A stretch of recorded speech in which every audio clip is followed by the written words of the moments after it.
programang ito ay rated SPG. Striktong patnubay at gabay ng magulang ang kailangan. Maaaring may masiselang tema, lengguwahe, karahasan, sexual, horror o droga na hindi angkop sa mga bata. Ikaw ang aking lahat sa aking marinig.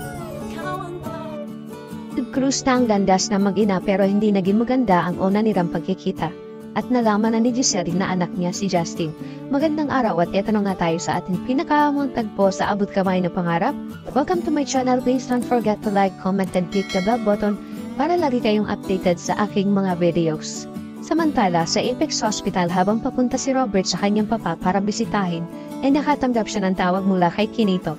Sinagot naman agad ito ni Robert at sinabi, "Oh Kinito." Naitanong ni Kinito kung kasama niya si Ma'am Giselle niya. Ipinagtaka naman ito ni Robert kung bakit niya hinahanap si Giselle. Sabi niya hindi. Bakit? Sabi ni Kinito na may kailangan lang siyang malaman. Ikinagulat ni Robert ang sinabi na malaman? Tungkol saan? Sabi ni Kinito, "Doc RJ, mas maganda kung si Ma'am Giselle muna ang makausap ko." Sabi ni Robert, "Come on Kinito, you can tell me, kapatid naman niya ako eh." Sabi ni Kinito na tungkol po sa anak ni Ma'am Giselle. Nagtaka si Robert sa sinabi ni Kinito, "Anak? Di ba matagal nang patay ang anak ni Ate Giselle?" Sabi ni Kinito, "No, Doc RJ, hindi po. Buhay ang anak ni Ma'am Giselle. Yan po ang pinahanap sa akin ng papa mo dito sa US at nakita ko na sila at nakausap. Na-confirm ko na po na buhay ang anak ni Ma'am Giselle. Ang totoo nga po ay andyan sila sa Pilipinas dahil umuwi sila dahil nabalitaan nila ang nangyari kay Don Pepe. Baka nga po binibisita na nila si Don Pepe nang hindi nyo nalalaman. Matagal ko na po silang hinahanap, kaya po kailangan malaman ni Ma'am Giselle na buhay ang anak niya at baka makita niya na ito pero hindi sila magkakilala." Hindi makapagsalita si Robert sa nalaman niya kay Kinito at sinabi niya, "Sige Kinito, salamat. Pupuntahan ko si ate at sasabihin ko ito sa kanya." Agad na ibinaba ni Robert ang tawag ni Kinito at dali-dali niyang hinanap si Giselle. Samantala, nagkaharap na ang mag-inang Giselle at Justin pero hindi ito naging maganda dahil nag-away sila at nagkasakitan sila. Galit na galit si Giselle kay Justin nang sampanin siya nito at halos matumba si Giselle kaya binalikan niya si Justin at sinabi nang walang hiya ka, "Ang kapal ng mukha mo na sampalin ako sa sarili kong hospital." At tinanong dito ni Giselle kung sino ka bang talaga. "Akala mo papayag ako na bastusin mo ako dito?" Kaya hinatak niya si Justin at kinaladkad ni Giselle at sinabihan niya na lumayas ka dito sa hospital ko. Habang hinahatak niya si Justin ay sinasabihan niya na ito na hindi ako papayag na bastusin mo ako sa sarili kong teritoryo. Habang si Justin naman ay nagpupumiglas pagkakahawak sa kanya ni Giselle at sinabi na bitawan mo ako, habang si Annalyn ay inaawat niya ang tita Giselle niya. Itinulak ni Giselle si Justin at natumba ito at sa sobrang galit ni Giselle ay sinabihan niya ito na hindi ka talaga pinalaki na maayos ng magulang mo. At bigla naman dumating ang lalaki na si Eric at nakita niya ang ginawa nito kay Justin. Kaya tinawag niya si Giselle at napatingin naman ito at ikinagulat niya na makita niya ang lalaki. Sabi ni Eric kay Giselle, "Huwag mong sasaktan ang anak mo." Ikinabigla naman ni Giselle ang sinabi nito at bigla niyang nasabi ang pangalan na Eric. Nagulat naman si Justin na makita niya ang tatay niya at bigla itong napatayo. Natulala ang lahat sa nasaksihan nila. Napatingin si Annalyn kay Giselle, habang si Giselle naman ay ikinabigla ang sinabi ni Eric at napatingin kay Justin. At si Justin naman ay galit na napatingin sa tatay niya.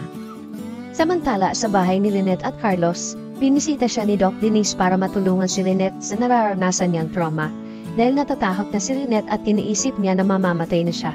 Ipinaliwanag ni Lynette kay Denise ang nararamdaman niya na naglalagas ang mga buhok niya.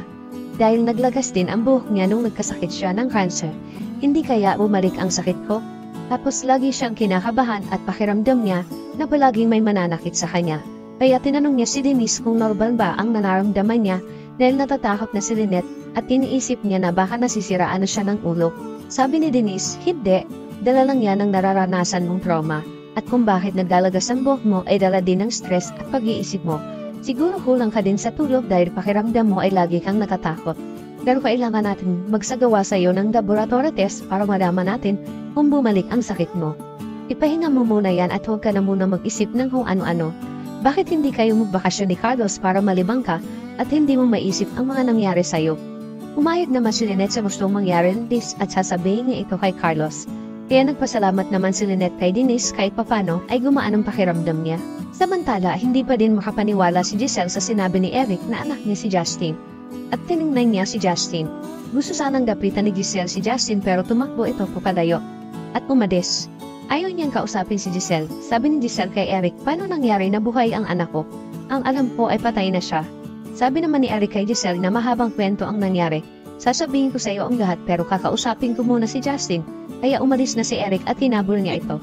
Habang ang lahat ng tao na nakasaksi sa mga nangyari ay gulat na gulat din kaya nilapitan ni Annalyn ang tita Giselle niya at tinanong kung okay lang siya.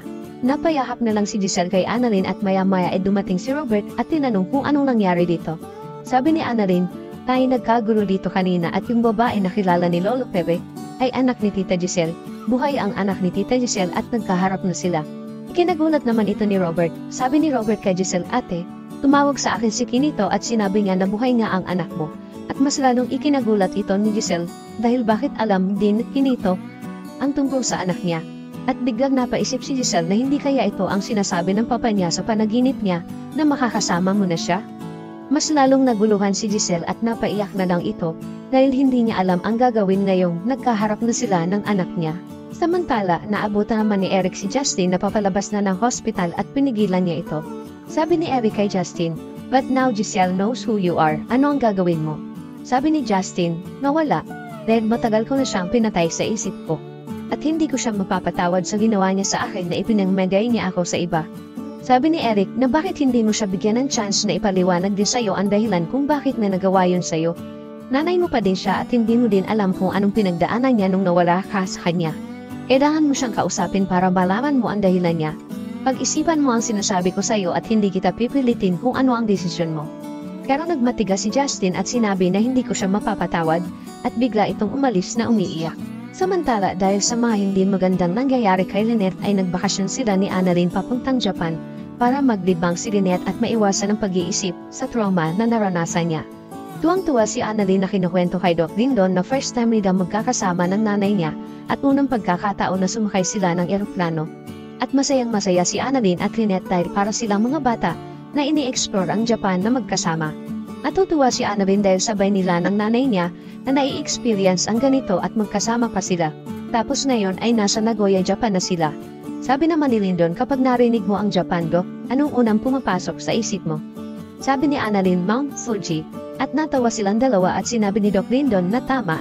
At habang nag-i-enjoy silang tatlo na magpakain ng mga ducks, ay hindi nila alam ay naandun si Moira sa di kalayuan at may kausap ito sa telepono. Hello, si Moira tanyag ito. Ibinigay ni Doc Carlos ang number mo sa akin. Saan tayo magkikita? Pupuntahan ko na ang tao mo.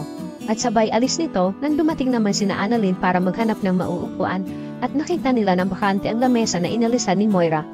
Nakita ni Annalyn na nakalimutan ng babae ang gloves niya, kaya nagpaalam muna siya kay Lynette at Lyndon para habulin ng babae na si Moira at ibigay ang naiwan niyang gloves. Ano ang ginagawa ni Moira sa Japan at sino ang kikitain niya? Magkakaayos pa ba ang mag-inang Giselle at Justin? Yan ang ating pakaabangan dito lang sa Abot Kamay na Pangarap. Huwag bibitiw at huwag kalimutan mag-subscribe. Maraming salamat po and God bless.